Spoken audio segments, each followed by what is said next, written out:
Although Americans have long celebrated Independence Day on July 4th, technically that is not when the colonies voted to become a new nation. That honor belongs to July 2nd, 1776, which was not only the day the Second Continental Congress approved a resolution declaring independence from Britain but also the day that then future President John Adams wrote would be celebrated by succeeding generations as the great anniversary festival, with pomp and parade, games, sports, guns, bells, bonfires and illuminations from one end of this continent to the other. So, what happened? In a word, paperwork. According to Philip Meade, chief historian at the Museum of the American Revolution, it took 2 days for the Continental Congress to approve the final version of what was essentially a press release explaining why the delegates had voted the way they did. That document, better known as the Declaration of Independence, arrived at the printer on July 4, 1776, which is why that date appears at the top. Moreover, most of the delegates signed it on August 2nd, not on July 4th, as implied by the John Trumbull painting that hangs in the rotunda of the Capitol.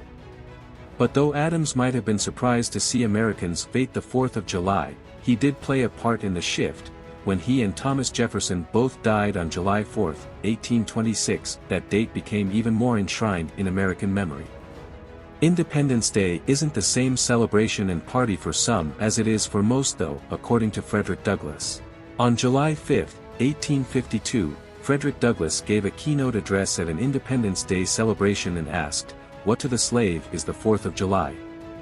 Douglass was a powerful orator, often traveling 6 months out of the year to give lectures on abolition.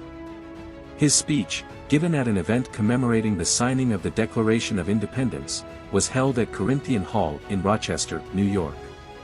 It was a scathing speech in which Douglass stated, "This 4th of July is yours, not mine, you may rejoice, I must mourn." In his speech, Douglass acknowledged the founding fathers of America, the architects of the Declaration of Independence, for their commitment to life, liberty and the pursuit of happiness. Fellow citizens, I am not wanting in respect for the fathers of this republic. The signers of the Declaration of Independence were brave men. They were great men, too great enough to give frame to a great age. It does not often happen to a nation to raise, at one time, such a number of truly great men. The point from which I am compelled to view them is not, certainly, the most favorable, and yet I cannot contemplate their great deeds with less than admiration. They were statesmen, patriots and heroes, and for the good they did and the principles they contended for, I will unite with you to honor their memory. Douglass stated that the nation's founders were great men for their ideals of freedom. But in doing so he brings awareness to the hypocrisy of their ideals by the existence of slavery on American soil.